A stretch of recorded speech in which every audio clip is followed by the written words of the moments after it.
بسم اللہ الرحمن الرحیم۔ چاند نظر آیا، دیکھنے والوں نے دیکھا، اور کچھ لوگ اب پریشان نظر آ رہے ہیں۔ ہم نے سنا بھی ہے، ہم نے لوگوں سے ملاقاتیں کی کہ حالات کچھ ایسے ہیں۔ یہ نہ دیکھو کہ میرے 5 ایکڑ کی زمین ہے، کاروبار ہے، اندر سے کھوکھلا ہے، قربانی نہیں ہے۔ وہ کہتا ہے میں اب پریشان ہوں، عید والے دن لوگ مجھے مبارکباد دیں گے، قربانی کو پوچھیں گے تو میں لوگوں کو بتاؤں گا میرے پاس قربانی نہیں ہے۔ اور اس معاشرے میں سب سے پہلے قربانی کا پوچھتے ہیں۔ جس چیز کو رب نے اہمیت دی، جس کو افضل کہا اور بار بار تذکرہ کیا، بھائیو نہ تو میں کوئی خطیب ہوں، عالم ہوں، میں تو ایک اسٹوڈنٹ ہوں۔ میں آپ جیسے بھائیوں سے نکتے سیکھتا ہوں اپنی اصلاح کے لیے۔ اللہ کی قسم، انسان اپنے مقصد کو بھول گیا۔ اب وہ پریشان ہے کہ میرے پاس قربانی نہیں ہے، مجھے فلاں دوست پوچھے گا، رشتہ داروں کی کالیں آئیں گی، میری قربانی نہیں ہے۔ کبھی آپ نے دیکھا ہے کہ کسی نے فون کر کے قربانی سے پہلے نماز کا پوچھا ہو؟ نمازی کی قربانی اللہ رب العالمین کو بڑی عظیم ہے، بڑی محبوب ہوتی ہے۔ قُلْ إِنَّ صَلَاتِي، سب سے پہلے میرے رب کا حکم، سب سے پہلے ان 4 سوالوں میں سے، یہ 4 آپشن ہیں، ان میں سے سب سے پہلے نماز کا تذکرہ کیا، اور 1 بار نہیں، 2 بار نہیں، 100 بار نہیں، 700 بار کہا۔ اللہ اکبر۔ میں تو پھر ایک قرآن پاک میں نا یہ انسان کو سمجھانے کے لیے رب نے بھی مثالیں دی ہیں۔ میں یہ فار ایگزامپل مثال دیتا ہوں۔ اللہ اکبر، وہ رب تو میرا رب ہے۔ آج انسان ہونے کے ناطے یہ آج کا جو پروفیسر ہے، first year second year FSC کا پیپر لکھتا ہے اور پہلے سوال کو لازمی کہتا ہے، اور یہ بھی انسان ہونے کے ناطے اس کی فطرت دیکھیں، جب یہ سوال چیک کرتا ہے، جس اسٹوڈنٹ کا پہلا سوال بہت اچھا اور بڑی ہی تفصیل کے ساتھ آسان انداز میں لکھا ہوا ہو، اس کے بعد اس کے نمبر لینے کے بعد دوسرے سوالوں پہ اس کی خاص توجہ نہیں ہوتی۔ وہ کہتا ہے یہ ذہین اسٹوڈنٹ ہے، ٹیلنٹ ہے، یہ بڑا ٹاپر اسٹوڈنٹ ہے یہ۔ اللہ اکبر کبیرہ۔ یار وہ رب تو میرا رب ہے، اس نے پہلے سوال کو اہمیت دی، ہم نے دوسرے کو پکڑ لیا، پہلے کی پرواہ نہیں کی۔ میں تو اپنے سے کہتا ہوں، میں کیا یہ اپنے گھر والوں کو، اپنے بھائیوں کو، بہنوں کو، اپنے بچوں کو ادھر سے کال کرتا ہے صبح time, first time, second time, پوچھتا ہے باہر والے بیٹے سے، سناؤ کیسے حالات ہیں، پلاٹ کے پیسے ادا کرنے ہیں۔ بڑا حساب کتاب اللہ لیتا ہے۔ کبھی اس نے نماز کا نہیں پوچھا اس سے۔ اللہ اکبر کبیرہ۔ اللہ رب العالمین نے کہا قُلْ إِنَّ صَلَاتِي، کہ سب سے پہلے میرے رب نے نماز کا تذکرہ کیا، وَنُسُكِي، اور قربانی کا۔ اچھا جی قربانی ہے کیا؟ اللہ اکبر۔ بڑے بڑے شیخ الحدیث ماشاءاللہ بڑی ہی تفصیل، احسن خوشبو کے ساتھ گفتگو کرتے ہیں، ابراہیم علیہ السلام کی سیرت سناتے ہیں۔ اللہ اکبر۔ کبھی ہم نے یہ دیکھا کہ ابراہیم علیہ السلام نے صرف وہ دمبا ذبح کیا ہے، یہ قربانی ہوگی، 2-3 بکرے خریدے، بیل، بس۔ اللہ اکبر۔ بھائیو، نہ تو میرے رب کو خون کی ضرورت ہے، نہ تو گوشت کی، خلوص کی ہے، خلوص کی۔ کبھی ہم نے دیکھا ہے، کبھی ہم نے یہ سامنے منظر رکھا ہے ابراہیم علیہ السلام کی سیرت کا کہ پہلے تو اولاد نہیں تھی، مانگتے رہے رب سے، مانگتے رہے۔ کس سے مانگا جی بیٹا؟ اللہ سے، اللہ رب العالمین سے۔ کہنے والوں نے کہا ابراہیم رستے کو بدلو، ادھر جاؤ ادھر جاؤ۔ آج بھی 1 2 3 سال تو کہنے والے کہتے ہیں کیا کرتی ہو تم، علاج سنت ہے، بھاگو ادھر جاؤ ادھر جاؤ۔ ملتان والے لاہور، لاہور والے کراچی، یہ ایک سلسلہ بنا ہوا ہے۔ اللہ اکبر۔ اللہ رب العالمین سے مانگتے رہے، 80 سال کے بعد جب اللہ نے دیا تو پھر کیا کہا؟ اس کو لے جاؤ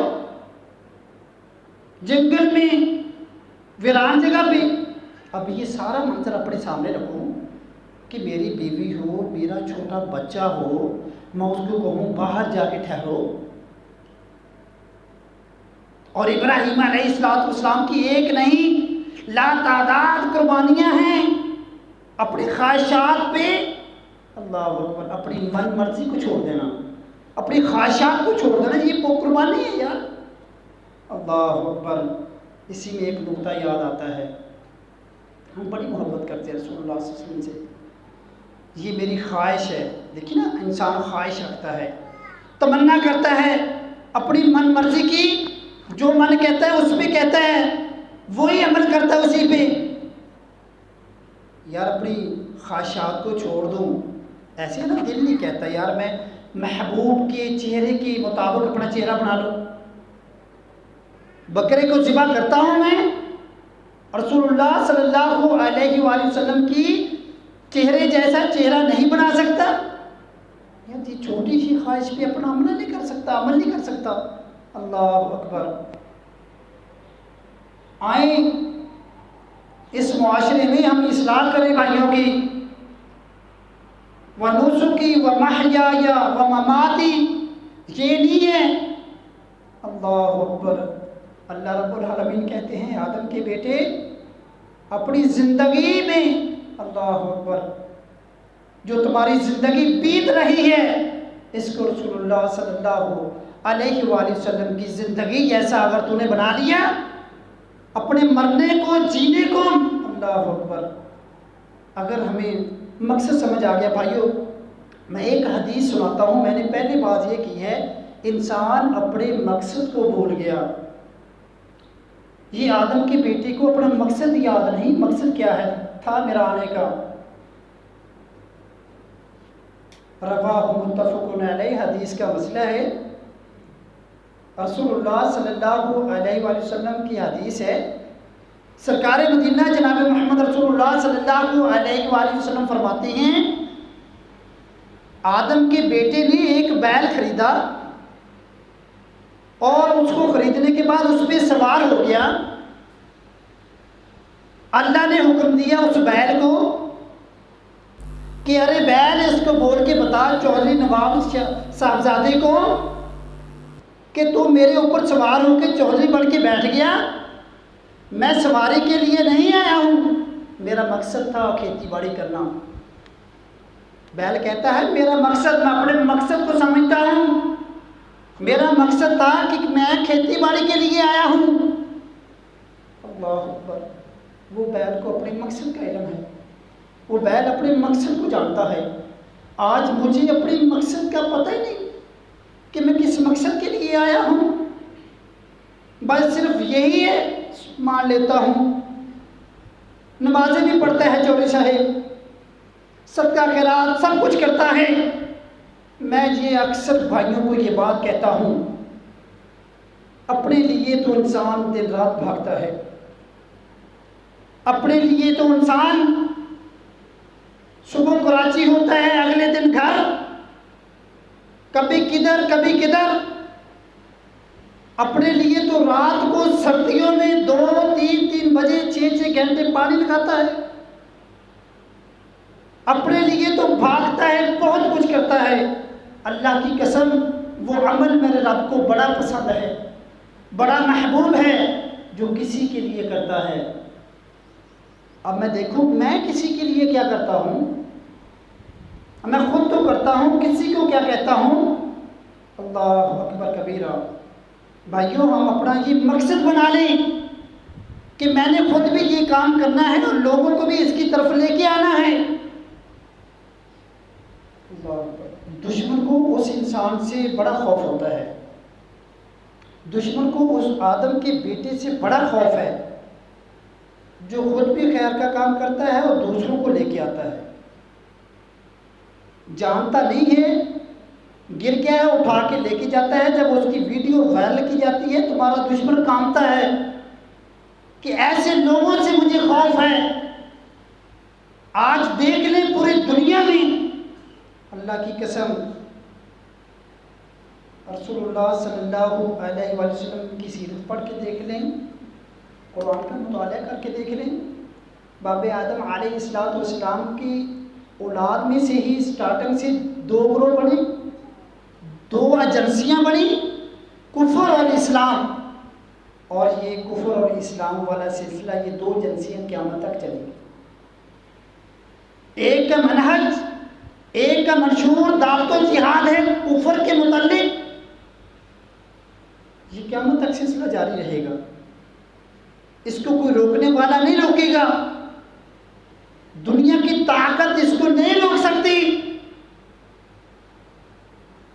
بہت کچھ کرتے ہیں، بال لگاتے ہیں، تارے لگائی جاتی ہیں، 18-20 فٹ چوڑائی دیوار اور 18-20 بلندی، پتھروں کی چینائی، اور اس پہ تارے، پھر بلیڈ لگانا، پھر جناب اس پہ کرنٹ چھوڑنا، پھر اس کا سسٹم بنانا کہ 1 کلومیٹر دور ہو، اس کا علم ہو جائے، پھر خود ویپن چلے گا اور شکار ہوگا تو وہ ہلاک ہو جائے گا۔ اللہ کی قسم میرے رب کا تو وہ نظام ہے، لاکھوں اربوں ڈالر میرا رب 1 سیکنڈ میں ضائع کر دیتا ہے، اور پھر وہ سر پکڑ کے بیٹھ جاتے ہیں کہ یہ کیا ہوا۔ اللہ اکبر۔ آئیں یہ جو 10 دن ہے نا، رسول اللہ صلی اللہ علیہ وآلہ وسلم نے چاند نظر آنے سے پہلے اپنے صحابہ کو اس طرح ایکٹیو کیا، جاؤ فلاں صحابی کو بلا کے لے کے آؤ، فلاں کو پیغام دو کہ آج وہ پہنچے، کل تو نہیں آیا تھا، آج مصروفیات کو ختم کر دے۔ اللہ کے نبی اس طرح بٹھا کے نشست فرماتے تھے، نصیحت کرتے تھے، ان 10 دنوں کے لیے اپنے صحابہ کو اس طرح ایکٹیو کرتے تھے، تیار کرتے تھے، جیسے ماہ رمضان میں عبادات کے لحاظ سے، تہجد اور اشراق کے لحاظ سے۔ اللہ کی قسم رسول اللہ صلی اللہ علیہ وآلہ وسلم نے اپنے پیارے صحابہ کو ان 10 دنوں کے لیے ایسے تیار کیا۔ ان 10 دنوں کی بڑی فضیلت عظمت ہے۔ آئیں میں ایک ریکویسٹ کرتا ہوں بھائیوں سے، کبھی ہم نے اللہ اکبر کبیرہ، جی حالات کوئی درست نہیں کر سکتا، ایک گروپ کہتا ہے ان کو سیر پہ کرو، ان کے حالات ہم درست کریں گے، ان سے یہ معاملات کنٹرول نہیں ہوں گے، وہ کہتا ہے ان کو سیر پہ کر دو، وہ ان کو کھینچ رہا ہے، یہ وہ اللہ اکبر، ایسے ہے نہیں، حالات کہاں سے درست ہوں گے؟ یہ بیماریاں آج دیکھ لیں کچھ دنوں سے، یہ جانوروں کی بیماری، بھائیو بیماری کا دروازہ کہاں سے کھلتا ہے؟ عرض سے کھلتا ہے نا۔ دنیا میں دوا خانے بڑے ہیں، شفا خانہ صرف عرش پہ ہے، وہ بھی ایک ہے۔ اللہ اکبر، یہ دروازے عرش سے بند ہوں گے۔ آئیں ان 10 دنوں کو افضل سمجھیں، ادھر سے رب کے گھر میں بیٹھے بیٹھے اندر سے کال بنائیں، اے اللہ میں نے بڑی بغاوت کر لی ہے، آج سے غور کر لیں ایک نقطے پہ، واللہ اللہ کی قسم میں غور کروں گا تو میرے آنکھوں سے آنسو آئیں گے کہ میں نے بڑی بغاوتیں کی ہیں۔ میں تو اپنے محبوب سے بڑی محبت کرتا تھا، تو میں نے اس جیسا ابھی تک 30 سال کی عمر میں، 40 سال کی عمر میں، 70 سال کی عمر میں اپنے محبوب جیسا چہرہ ہی نہیں بنایا۔ اے اللہ میں آج تیرے گھر میں بیٹھ کے اندر سے کال بلاتا ہوں، اے اللہ آج سے ایسا نہیں ہوگا۔ اللہ سے دل میں کال بلائی، کسی کو بتانے کی ضرورت نہیں ہے۔ بہت سی باتیں ایسی ہوتی ہیں آپ کسی کو شیئر نہیں کر سکتے، اللہ کو بیٹھے ہوئے کال بنائی تو انشاءاللہ میں کہتا ہوں ادھر بھاگتا ہے انسان، میں یہ کر لوں گا میں وہ کر لوں گا، کچھ بھی نہیں ہوتا بھائی۔ میں کہتا ہوں یہ رب میرا رب انسان کو، آدم کے بیٹے کو خیر کی طرف لے کے آنا چاہتا ہے کہ جی میرے سے رجوع کر لے۔ میں رجوع کرنے کی بجائے نہ تو پولیس والوں کو چھوڑتا ہوں، فوج کے متعلق پروپیگنڈا ہو رہا ہے، لیکن ایجنسی کی سب سے بڑی دشمن کی چال ہے کہ فوج کے خلاف عوام کو کھڑا کرنا۔ نہ تو یہ آدم کا بیٹا مولویوں کو چھوڑتا ہے، نہ پولیس والوں کو، نہ فوج کو، نہ وابٹا کو، نہ یہ ملازموں کو، کہتا ہے خود ہی اللہ اکبر۔ میں یہ کہتا ہوں جو مجھے سمجھ آ گئی وہ ٹھیک ہے، جو مجھے سمجھ نہ آئی وہ درست نہیں ہے۔ انسان کی سوچ ایسی ہے۔ آئیں رب کے پیغام کے متعلق، جو رب کا پیغام ہے اللہ سے دعا کریں، یا اللہ جو تیرا پیغام ہے اس پہ عمل کرنے کی توفیق عطا فرما۔ اے اللہ ہمیں نمازی بنا دے، اور ہمیں جیسے ابراہیم علیہ السلام نے قربانیاں کی ایسا ہمیں بنا دے۔ اے اللہ ہمارا مرنا اور جینا، اے اللہ ہمیں ہمارا مقصد سمجھا دے۔ اللہ اکبر۔ وَمَحْيَايَ، میری زندگی کا ایک ایک لمحہ، ایک ایک منٹ، ایک ایک گھنٹہ، ایک ایک دن، صبح و شام بیٹھنا اٹھنا رسول اللہ صلی اللہ علیہ وآلہ وسلم کی سیرت جیسا ہو جائے تو کیا پھر میرے رب نے پوچھنا ہے اس کو جنت دو؟ میرے رب کو کسی نے کال نہیں کرنی اے اللہ اس کے گھر کے حالات درست کیوں کیے؟ نہیں، پھر رزق کی پریشانی ہوگی، نہ رزق کی پریشانی ہوگی، نہ گھر کے معاملات کی پریشانی ہوگی، نہ اولاد کی طرف سے پریشانی ہوگی، معاملات سارے درست ہو جائیں گے۔ اگر میں نے کہا نہیں 4 ساڑھے 3 بجے سے اٹھ کے کام کو شروع ہو جاتا ہے، نماز کی پرواہ نہیں، تو رسول اللہ صلی اللہ علیہ وسلم کی حدیث ہے جو ایسے کرتا ہے نا رب کو سجدہ نہیں کرتا، اس کے لیے تو یہ زمین بد دعا کرتی ہے۔ رب کہتا ہے جا، رسول اللہ صلی اللہ علیہ وسلم کی حدیث ہے، رب کیا کہتا ہے؟ جا اپنے عقل کی گھوڑے دوڑاؤ۔ شاید آپ نے اپنی زندگی میں یہ تجربہ کیا ہو، جب کام کے لیے جاتا ہے کہتا ہے یار بہت زیادہ کام ہے، یہ تو 2-3 دن میں نہیں ہوگا، جی 1 دن لگ جائے گا۔ اللہ کی قسم ایسے بھی ہوتا ہے، بندہ سوچتے سارا دن لگے گا، 3 گھنٹوں میں کام ہو جاتا ہے۔ یہ رسول اللہ صلی اللہ علیہ وآلہ وسلم کی حدیث ہے۔ سرکار مدینہ فرماتے ہیں کہ رب بکھرے ہوئے کام اکٹھے کر دیتا ہے۔ آئیں ہم اپنے رب سے رجوع کر لیں۔ یہ 2 8-9 دن ہیں، ان کو عبادات کے لحاظ سے آئیں اللہ اکبر، صبح تہجد کے لیے اٹھیں، اللہ سے توبہ استغفار کریں، رب سے مانگیں۔ رب تجھے قریب آگے کہتا ہے پہلے اسمان پہ، اے آدم کے بیٹے مانگ میرے سے کیا مانگتا ہے۔ اللہ کی قسم آئیں ہم نے کبھی دعا ہی نہیں کی، ہمیں مانگنے کا طریقہ ہی نہیں ہے، ہم نے اللہ سے مانگنا کیسے؟ ہم خود دور ہیں۔ رسول وسلم کی حدیث سے انسان کے اپنے ہی مال آگے آتے ہیں، یہ کسی کے حالات نہیں ہے، یہ سواز شریف نواز شریف یہ فلاں فلاں کا کام ہی نہیں ہے، یہ ہمارا اپنا کام ہے۔ آئیں ہم اپنے کام کو درست کرنے کے لیے اللہ سے رجوع کریں، توبہ استغفار کریں۔ جو کچھ میں نے تھوڑی سی اپنے علم کے مطابق نصیحت کی ہے، اللہ اس پہ عمل کرنے کی توفیق عطا فرمائے۔ جزاک اللہ خیر۔